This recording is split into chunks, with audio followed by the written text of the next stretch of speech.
We have just learned that North Korea has just launched what is being described as an unidentified projectile, a ballistic missile, we're told. This is the first missile launched by North Korea following sanctions imposed by the United Nations Security Council earlier in the month. The country has now fired 19 missiles since February, further perfecting its technology with each launch. This launch comes as the 10-day joint U.S.-South Korean military exercises are underway.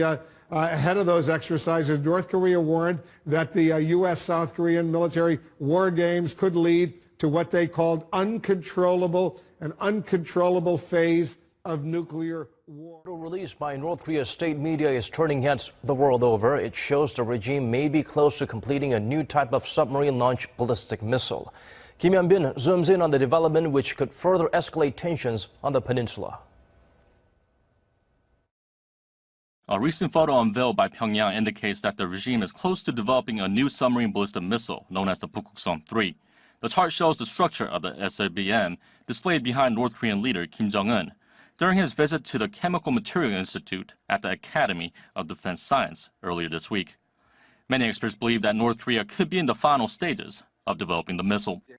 Earlier this year, the regime fired a new intermediate-range SLBM known as the Pukgukseong-2, which is known to use a solid fuel engine. North Korea is trying to perfect the solid fuel engine since this makes it harder for satellites to detect the missiles before launch. Experts say that the regime could have even test-launched the Pukgukseong-3 engine in their recent co-launch test in late July. Experts say North Korea will consider the most effective date to maximize their provocations when planning to test launch the new missile.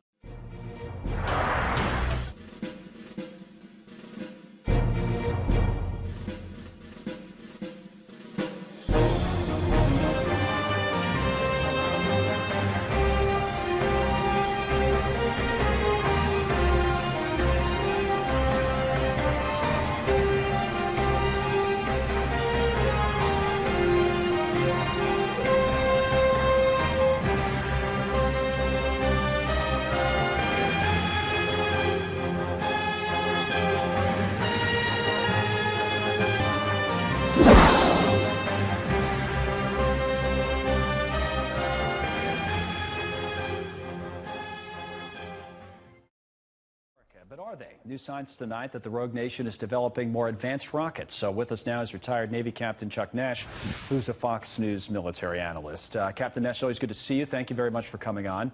We haven't talked this much about North Korea lately. It's been 27 days, I believe, since their latest missile launch. So has President Trump won, for lack of a better term, with his tough talk? Or are these signs that the North has ordered more warheads a sign that maybe we're just in a pause here? Well, I think there's a little bit of both going on here, Colin. First off, you have to be aware that what we're seeing on the surface, the duck swimming down the river, there's a lot more going on underneath the surface that we're not seeing. And I'm sure there are back-channel talks going on with the Chinese and the North Koreans to try to work all this out. So publicly what we're seeing is heightened tensions, heated rhetoric, and then all of a sudden things sort of come to some kind of a pause. And that's where we are right now, that he's ordering more solid rocket motors being built, is threatening, that he is continuing work on warhead, is of course threatening, and he's building up the industrial capacity with carbon-on-carbon manufacturing capability to really carry through with further development. So the idea that the North Koreans somehow respect us now, what do you make of that? Well, I think that's it's something where Kim Jong-un has probably taken the measure of President Donald Trump and realized that he can't really figure him out. He is unpredictable. And what we've needed in our national leadership for some period of time is the unpredictability that keeps the enemy off balance. We've had very predictable leaders on both sides of the aisle. Republican and Democrat presidents have been very forthcoming in what we're going to do, and recently with the Obama administration, what we're not prepared to do.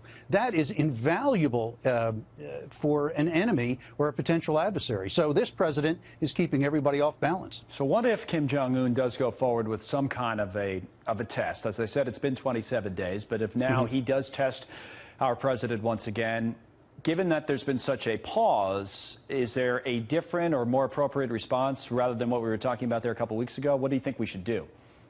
I think people have become numb to the whole testing regime. Right. Shooting missiles off into the Sea of Japan does nothing but rile up the Japanese and quite frankly, embarrass the United States and the rest of the, quote, world community, because the United Nations has put sanctions and stepped up sanctions just passed in July to try to get him to stop, and he's not doing it. So you got this belligerent little guy over there firing off missiles. If any of those missiles were to head in the direction of Japan or in the direction of Guam, right, then the United States would be compelled to take action and shoot those missiles down. Our eyes fixated up north of the border. With its back turned to the rest of the world, the reclusive state is focused mainly on its bargaining chip, its weapons program. In terms of missile development, it's been pushing ahead at a faster speed than ever before. The latest test launch proved the regime's nearing a level where it can strike the U.S. mainland with nuclear-tipped ICBM. Oh Jung-hee illustrates where the Hermit Kingdom stands in relevant technologies.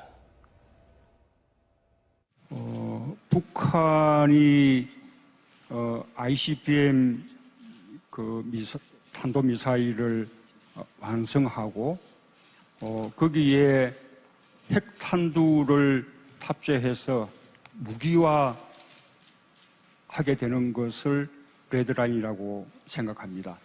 지금 북한이 점점 그 레드라인의 임계치에 다가가고 있다고 생각합니다. During the decades-old tug-of-war with North Korea, the general understanding of North Korea crossing the line has been the regime being able to strike the continental United States with a nuclear-tipped ICBM. How one arrives at that assessment is complicated, but the North's second ICBM test in late July did suggest that it might be possible. North Korea has shown us that its missile can fly up to 7,000 or 8,000 kilometers if launched on a flatter trajectory that can reach the western coast of America. Pyongyang's final destination is Washington, the center of the U.S. mainland. To increase the missile's airborne distance, the nuclear warhead has to be as small and light as possible. According to the U.S.-based Washington Post, a confidential U.S. Defense Intelligence Agency analysis early this month suggested that Pyongyang has produced a miniaturized nuclear warhead. Japan's defense white paper also wrote the North may have miniaturized nuclear warheads.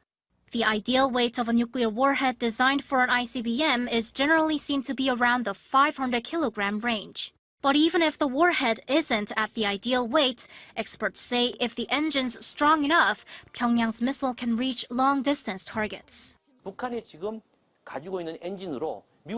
If the North can fire its missile to the U.S. with its current engine, that means the North has lightened its warhead enough. I've conducted a virtual simulation after the recent launches. The North's missile can carry a 700-kilogram nuclear warhead to the U.S. with the engine it has now. The North's ICBM may be able to fly far enough, but it seems the regime hasn't completed missile re-entry technology as of yet. An ICBM usually flies 1,000 to 1,500 kilometers off the ground, and when it re-enters the atmosphere, it falls at a speed of 30,000 kilometers per hour. The missile has to endure frictional heat of 7,000 to 8,000 degrees Celsius, as well as massive pressure and vibrations to protect the nuclear bomb inside for successful detonation. The missile's nose cone has to be thoroughly designed to ensure 50 times the usual gravitational force. And no matter how much you develop a rocket engine, it can't be perfect because it can fail so easily with only the smallest of errors. Also, it's very rare to put the technology into real use after a few tests. In order to fall into nearby waters, the North's Hwasong-14s were launched at a steep trajectory to reach 2,800 and 3,700 kilometers off the ground during July's tests, much higher than usual ICBMs. Many say that is the reason why the North's missile launch failed to demonstrate successful atmospheric re-entry. The U.S. Central Intelligence Agency assesses that North Korea's ICBM re-entry vehicles may perform adequately if flown on a normal trajectory, but skepticism still remains.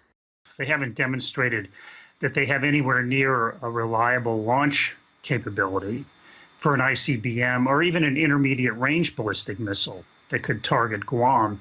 What I would expect is they'd want to do several more tests that would involve long distance and a reentry vehicle coming back in. Because in the end, the technology or the engineering of reentry vehicles is very much a hands-on development. I mean, theory can work to a certain point, but you really just have to do it over and over again and see what works and doesn't work. And a photo released by North Korea's state media on Wednesday hints that the reclusive regime is on its way to developing another three-stage ICBM Hwasong-13, which can fly even farther than the Hwasong-14 missiles launched in July.